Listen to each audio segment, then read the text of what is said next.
नमस्कार। भारत की अर्थव्यवस्था एक दिलचस्प पहेली की तरह है। एक तरफ हमें दुनिया की सबसे तेज ग्रोथ के आंकड़े दिखते हैं और दूसरी तरफ उसी पर गहरे सवाल और शक। तो आज हम इसी गुत्थी को परत दर परत खोलने की कोशिश करेंगे। हाल ही में ये नंबर सामने आया 8.2%। ये वो आंकड़ा है जो पूरी दुनिया में सुर्खियां बटोर रहा है।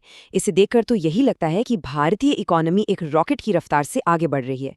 लेकिन सवाल ये है कि क्या ये पूरी सच्चाई है? और यहीं पर कहानी में असली मोड़ आता है। दुनिया की सबसे बड़ी आर्थिक संस्थाओं में से एक IMF भारत के इन आंकड़ों को C ग्रेड देती है। सोचिए, ये सबसे खराब ग्रेड से बस एक ही कदम ऊपर है। तो एक तरफ इतनी जोरदार ग्रोथ का जश्न और दूसरी तरफ इतनी बड़ी चेतावनी। आखिर चल क्या रहा है? तो सवाल बिल्कुल साफ है। एक इकोनॉमी जो इतनी तेजी से बढ़ रही है, उसका डेटा इतना भरोसे के लायक क्यों नहीं माना जा रहा? ये एक ऐसी पहेली है जिसे समझना देश के लिए बेहद जरूरी है। चलिए, इसके पीछे की वजहों को एक एक करके समझते हैं। चलिए शुरू करते हैं पहले हिस्से से। अनदेखा 45%। इस पूरी पहेली का जो सबसे बड़ा सुराग है ना, वो हमारी अर्थव्यवस्था के उस हिस्से में छिपा है जिसे हम ठीक से देख ही नहीं पाते, माप ही नहीं पाते। अब ये देखिए, यही है पूरी कहानी की जड़। भारत की लगभग आधी यानी कि पूरे 45% अर्थव्यवस्था असंगठित है। इसका सीधा सा मतलब यह है कि इसे सीधे तौर पर मापना, मतलब ट्रैक करना, लगभग नामुमकिन है। तो फिर सवाल उठता है कि इसे मापा कैसे जाता है? जवाब है प्रॉक्सी मेथड से।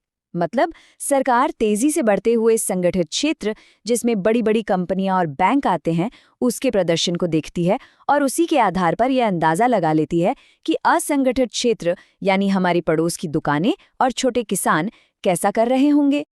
लेकिन 2016 के बाद सब कुछ बदल गया। एक के बाद एक झटके लगे।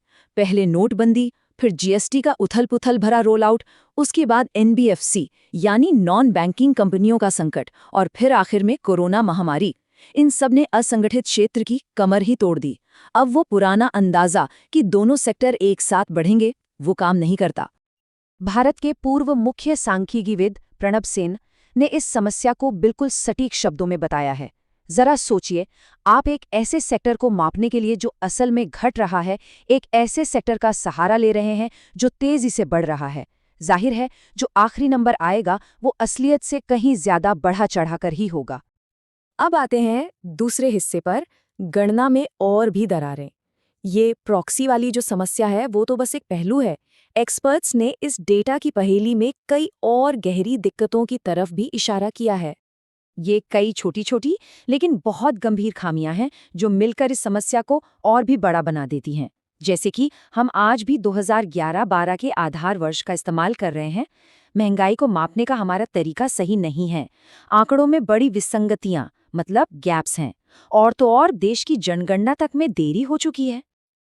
अब ये GDP डिफ्लेटर क्या चीज़ है? देखिए, आसान भाषा में समझें तो ये वो टूल है जो महंगाई का असर हटाकर हमें असली ग्रोथ बताता है।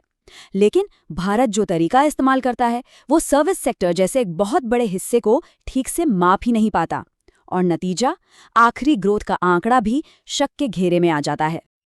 ये चार्ट एक और बड़ी समस्या की तरफ इशारा करता है।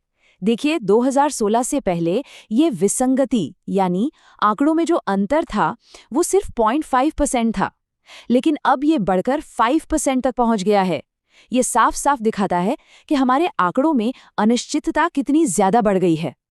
तो इन सारी खामियों को जानने के बाद सबसे बड़ा सवाल यही उठता है कि वो जो 8.2% वाला हेडलाइन नंबर है वो आखिर कितना असली है। चलिए, अब इस पड़ताल के सबसे अहम मोड़ पर चलते हैं। तो अब सीधा सवाल पूछते हैं, अगर हिसाब किताब में इतनी सारी समस्याएं हैं तो आखिर ये आंकड़े असलियत से कितने दूर हो सकते हैं? और इसका जवाब सच में चौंकाने वाला है। जाने माने अर्थशास्त्री प्रोफेसर अरुण कुमार का अनुमान है कि वर्तमान में वास्तविक GDP आधिकारिक GDP से लगभग 48% कम है। 48%? ये कोई छोटा मोटा नंबर नहीं है। एक पल के लिए इसके बारे में सोचिए। इसका मतलब ये हो सकता है कि जिस अर्थव्यवस्था को हम आज $3.8 ट्रिलियन का मान रहे हैं, वो असल में शायद सिर्फ $2.5 ट्रिलियन की हो। और ये सिर्फ नंबरों का खेल नहीं है, ये अनिश्चितता देश के सबसे बड़े पॉलिसी मेकर्स, खासकर रिजर्व बैंक ऑफ इंडिया के लिए एक बहुत बड़ी दुविधा खड़ी कर देती है। तो आरबीआई के सामने मुश्किल ये है कि जब आपको ठीक ठीक पता ही नहीं कि अर्थव्यवस्था असल में कितनी तेज दौड़ रही है, तो आप नीतियां कैसे बनाएंगे? क्या कम महंगाई को देखकर ब्याज दरें घटानी चाहिए, या फिर मजबूत दिख रहे जीडीपी आंकड़ों पर भरोसा करके उन्हें वहीं रखना चाहिए? ये एक बहुत ही मुश्किल सवाल है। और अब आते हैं आखिरी हिस्से पर, एक अनसुलझा आर्थिक रहस्य। तो क्या इस बड़ी और जटिल समस्या का कोई आसान समाधान है? जैसा कि हम देखेंगे, जवाब इतना सीधा नहीं है। इस डेटा को ठीक करने के रास्ते में कई बड़ी चुनौतियां हैं।